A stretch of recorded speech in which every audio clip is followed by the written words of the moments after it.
Hey, what's up, guys? My name's Elliot Holden, and I'm going to be answering some questions that you guys have for me about how I do what I do. I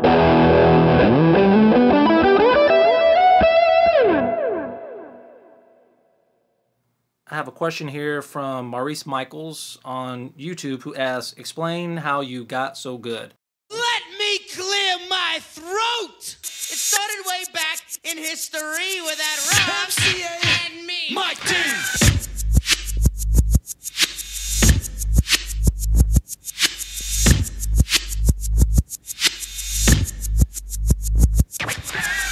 Okay, Maurice, how did I get so good? Well, first of all, I guess the humble answer is to say that, hey, I'm not really that good. You know, I'm still practicing myself. I'm always trying to get better. And that's the honest to goodness truth. I mean, when somebody gives you a compliment, I mean, you really should just take it as a compliment. So thank you. But seriously, I'm just trying to get better. I think what you're really asking is, hey, maybe how did I get to know whatever it is that I know, whatever little bit that I'm sharing with you guys. How did I happen upon this? Well, when I started playing guitar, which was about 25 years ago, the internet was there, but it wasn't the internet that we know today. So suffice it to say, there was no YouTube. So what I did was, what a lot of us did is we went out and we bought a lot of instructional videotapes. There was a company called REH or Hot Licks. They made these videotapes that were like 50 bucks a pop. Now you can pretty much watch these videos on YouTube. But here's one of a guy named Alan Holsworth. Very vicious guitar player. I watched this a whole bunch. It's got some advanced technique stuff that I can't even do today. But these instructional videotapes often came with a booklet that it had the tabs inside of it, and it would kind of show you in tab and musical notation what he was doing.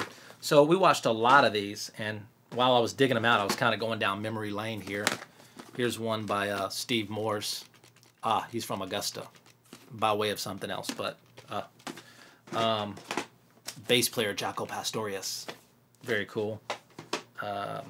Here's one that I picked up from Hot Licks, Learn Country Guitar. Yeah, one of my favorites.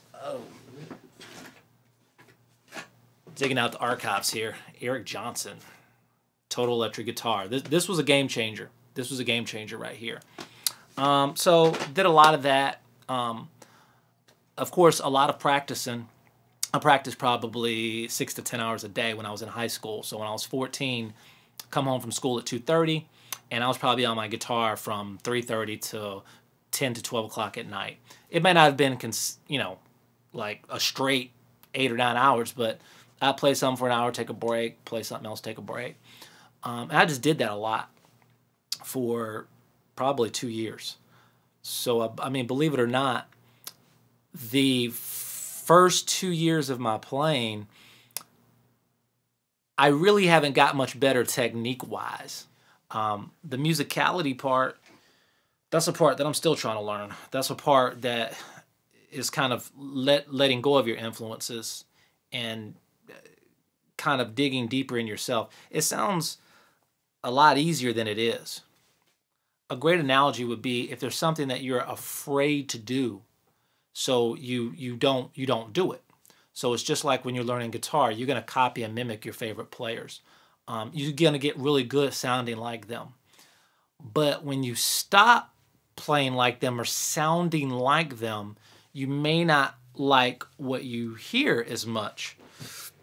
So you shy away from playing nothing to be able to play something, which is what somebody else is doing.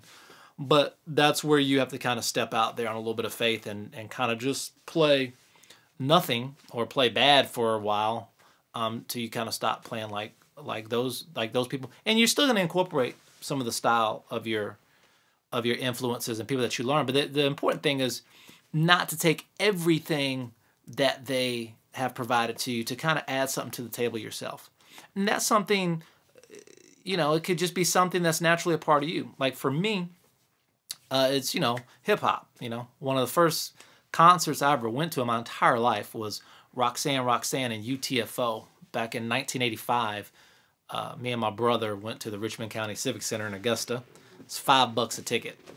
And we saw Roxanne, UTFO, Houdini, and I want to say that Ice-T was on that tour too. I'm not 100%, but I'm pretty sure he was. With the gloves on the wheels of steel, he's reckless. So, you know, over time I got into guitar. And I still listen to rap and, you know, Beastie Boys, Run DMC, Fat Boys. Fat Boys.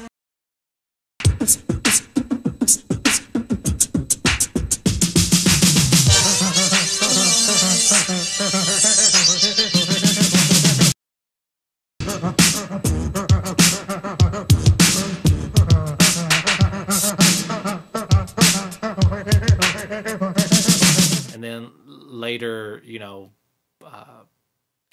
hieroglyphics, just all these people.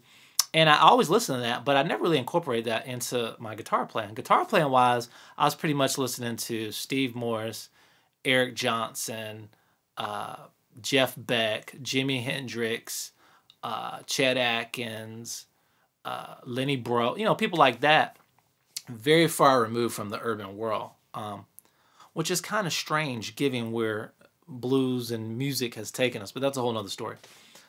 How I got to where I got is through watching instructional videos like this, learning from friends that taught me what they know, and listening in practice, and a lot of practice.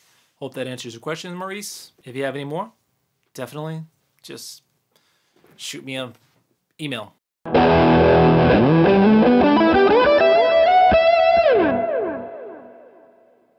Reporting for Craig Holden's house live. Next time they'll be winning.